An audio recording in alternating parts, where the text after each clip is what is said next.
ചില സത്യങ്ങള് ആരെയും ഭയപ്പെടാതെ പറയും. അങ്ങനൊരു പ്രത്യേകത ഉണ്ട്. ആർക്കാന്നറിയാം? റഹ്മത്തുള്ള കാസിമി. അത് അദ്ദേഹത്തിന്റെ അനുഭവങ്ങൾ പച്ചയായി അദ്ദേഹം പറയും. അതിനാരും ഭയപ്പെടാറില്ല. ചുരുട്ടു വലിക്കുന്ന അദ്ദേഹത്തിന്റെ ആത്മീയ ഗുരുവിനെ കുറിച്ചിട്ടാണ് പറഞ്ഞത്. പക്ഷെ പലർക്കും അതിൽ എതിർപ്പുണ്ടാവും. കാരണം ഇദ്ദേഹം പുകവലിക്ക് അനുകൂലമായി സംസാരിക്കുന്നതാണോ, എല്ലാവരും പുകവലിക്കാൻ അത് പ്രചോദനം, അങ്ങനെയൊന്നുമല്ല. അങ്ങനെയൊന്നും അതിനെ വിലയിരുത്തരുത്. കാരണം ഈ വീഡിയോ നിങ്ങൾ സ്കിപ്പ് ചെയ്യാതെ കാണുക.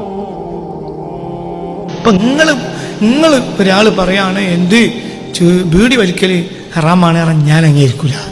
എത്ര ആകാശം മുട്ടനും നിയമം കൊണ്ടെന്നാലും ഞാൻ അംഗീകരിക്കൂല. എന്തുകൊണ്ട്? അള്ളാന്റെ വലിയായി ഇന്ത്യ ഒരു ഉസ്താദ് ഉണ്ടായിരുന്നു, ചുരുട്ടൊലിക്കും ഞങ്ങളുണ്ട്.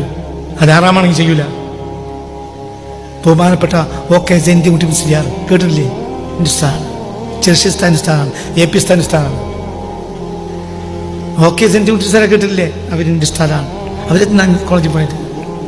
എൻ്റെ ഉസ്താദ് എനിക്ക് മുസ്ലിം തന്ന്, എനിക്ക് തന്ന്, എനിക്ക് അത്യാവശ്യ കിതാബുകളൊക്കെ തന്ന എൻ്റെ ഉസ്താദാണ്. എൻ്റെ ഉസ്താദ് ബഹുമാനപ്പെട്ട മഹാനായ ഓക്കെ ജയന്തി മുട്ടി മുസ്ലിയാരാണ്. ചുറ്റ് ഒരു പ്രത്യേക വലിയ. അപ്പൊ നിങ്ങൾ പറയാണ് ഹറാമാണ്, അവിടെ ഉണ്ട്, ആയത്തിന്റെ അതീതൻ പോട്ടാ. ആയത്തും അതീസും ചേകനൂരിലുണ്ടല്ലോ. ഞാൻ അംഗീകരിക്കൂല. അള്ളാന്റെ വലിയ എന്റെ ഉസ്താദ് ഓക്കെ ജയന്തി മുട്ടി മുസ്ലിയാർ ആ വലിയ, അല്ലെങ്കിൽ ആരുടെ വലിയ മലയാളക്കരയിൽ ആ മഹാൻ ചുറ്റെടുക്കുന്ന അങ്ങോട്ടുണ്ട്. അപ്പൊ എനിക്ക് പ്രമാണം എന്റെ ഉസ്താദിന്റെ കർമ്മാണ്. കാരണം ഉസ്താദ് അള്ളാഹുവിന്റെ വലിയാണ്.